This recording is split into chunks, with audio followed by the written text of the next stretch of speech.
February 2ನೇ ತಾರೀಕು ಭಾನುವಾರ ಚನ್ನಪಟ್ಟಣದಲ್ಲಿ ತಾಲೂಕಿನ ಜನತೆಗೆ ಕೃತಜ್ಞತಾ ಸಮಾವೇಶವನ್ನು ಏರ್ಪಡಿಸಿದ್ವಿ. ಕಳೆದ ಉಪಚುನಾವಣೆಯಲ್ಲಿ ತಾಲೂಕಿನ ಜನ ಕಾಂಗ್ರೆಸ್ ಪಕ್ಷದ ಅಭ್ಯರ್ಥಿಯಾಗಿದ್ದ ನನಗೆ ಆಶೀರ್ವಾದ ಮಾಡಿ ತಾಲೂಕಿನ ಶಾಸಕನಾಗಿ ಕೆಲಸ ಮಾಡಲು ಅವಕಾಶ ಮಾಡಿಕೊಟ್ಟಿದ್ದಾರೆ. ಹಾಗಾಗಿ ಚುನಾವಣಾ ಸಂದರ್ಭದಲ್ಲಿ ಹಲವಾರು ಭರವಸೆಗಳನ್ನು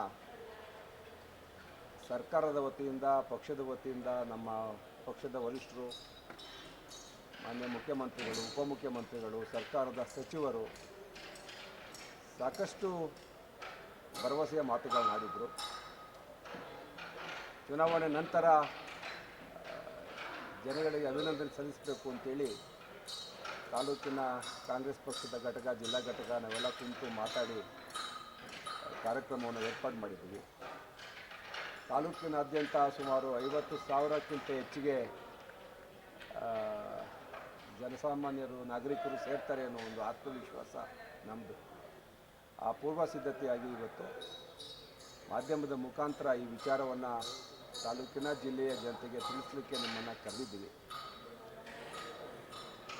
ಒಂದು ಸರ್ಕಾರದ ಗಮನವನ್ನು ಹಲವಾರು ವಿಚಾರಗಳಲ್ಲಿ ಸೆಳೀತಕ್ಕಂಥದ್ದು. ಮೊದಲನೇದಾಗಿ, ರಾಜ್ಯದಲ್ಲಿ ಅತಿ ಹೆಚ್ಚು ಹಾಲು ಉತ್ಪಾದನೆ ಮಾಡ್ತಕ್ಕಂಥ ತಾಲೂಕು ನಮ್ಮದು.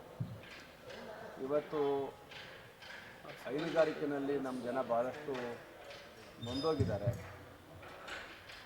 ಅವರು ಹೈನುಗಾರಿಕೆ ಮಾಡಲಿಕ್ಕೆ ಆಗ್ತಾ ಇಲ್ಲ. ಹಾಲಿಗೆ ಬೆಲೆ ಏನು ಇವತ್ತು ಸರ್ಕಾರ ನಿಗದಿ ಮಾಡಿದೆ, ಒಕ್ಕೂಟಗಳು ನಿಗದಿ ಮಾಡಿದೆ, ಅದು ಕನಿಷ್ಠ ಬೆಲೆ.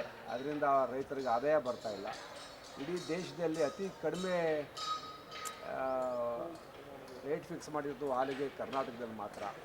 ಹಾಗಾಗಿ ಹೈನು ಉದ್ಯಮ ಉಳಿಬೇಕು, ಅದನ್ನು ಬೆಳೆಸಬೇಕು ಅಂದರೆ ಅದಕ್ಕೆ ಮಾನ್ಯ ಮುಖ್ಯಮಂತ್ರಿಗಳು 5 ರೂಪಾಯಿ ಹೆಚ್ಚಿಗೆ ಹಾಲಿಗೆ ಲೀಟ್ರಿಗೆ ಪ್ರೋತ್ಸಾಹಧನ ಬೆಲೆ ಜಾಸ್ತಿ ಮಾಡ್ತೀವಿ ಅಂತ ಹೇಳಿದ್ರು. ಅದನ್ನು ಮಾಡಬೇಕು ಅನ್ನೋ ಒಂದು ಒತ್ತಾಯ.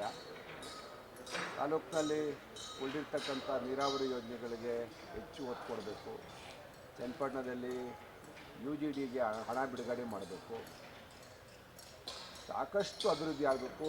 ಜಿಲ್ಲೆಯಲ್ಲಿ ಆನೆ ಹಾವಳಿ ಇದೆ. ಸುಮಾರು 300 ಕೋಟಿ ರೂಪಾಯಿಗಿಂತ ಹೆಚ್ಚಿಗೆ ಹಣ ಬೇಕು. ಆನೆ ಹಾವಳಿನ ನಿಯಂತ್ರಣ ಮಾಡಬೇಕಾದ್ರೆ 100 ಕಿಲೋಮೀಟ್ರು ಬೇಲಿ ಹಾಕಬೇಕು, ರೈಲ್ವೆ ಬ್ಯಾರಿಕೇಡ್ ಹಾಕಬೇಕು, ಆನೆ ಕಾಡಿಂದ ಬರ್ದಂಗೆ ತಡಿಬೇಕು. ಇದಕ್ಕೆಲ್ಲ ಸಾಕಷ್ಟು ಅನುದಾನ ಬೇಕು. ಸರ್ಕಾರದಿಂದ ಹಣ ಸಿಗಬೇಕು ನಮಗೆ. ಆ ನಿಟ್ಟಿನಲ್ಲಿ ವಿವಿಧ ಇಲಾಖೆಗಳ ಕಾರ್ಯಕ್ರಮಗಳ ಅಡಿಯಲ್ಲಿ ತಾಲೂಕು ಅಭಿವೃದ್ಧಿ ಆಗಬೇಕು. ಎಲ್ಲ ದೃಷ್ಟಿಯಿಂದ ಈ ಕಾರ್ಯಕ್ರಮವನ್ನು ಸರ್ಕಾರದ ಗಮನ ಸೆಳೀತಕ್ಕಂಥದ್ದು, ಸಾರ್ವಜನಿಕರಿಗೆ ಅಭಿನಂದನೆ ಸಲ್ಲಿಸ್ತಕ್ಕಂಥದ್ದು, ನಮ್ಮ ಕಾರ್ಯಕರ್ತರುಗಳಿಗೆ, ಮುಖಂಡರುಗಳಿಗೆ ಶಕ್ತಿ ತುಂಬತಕ್ಕಂಥ ಕೆಲಸ. ಮತ್ತು ಮುಂದೆ ತಾಲೂಕು ಪಂಚಾಯತಿ, ಜಿಲ್ಲಾ ಪಂಚಾಯತಿ ಚುನಾವಣೆಗಳು ಬರ್ತವೆ.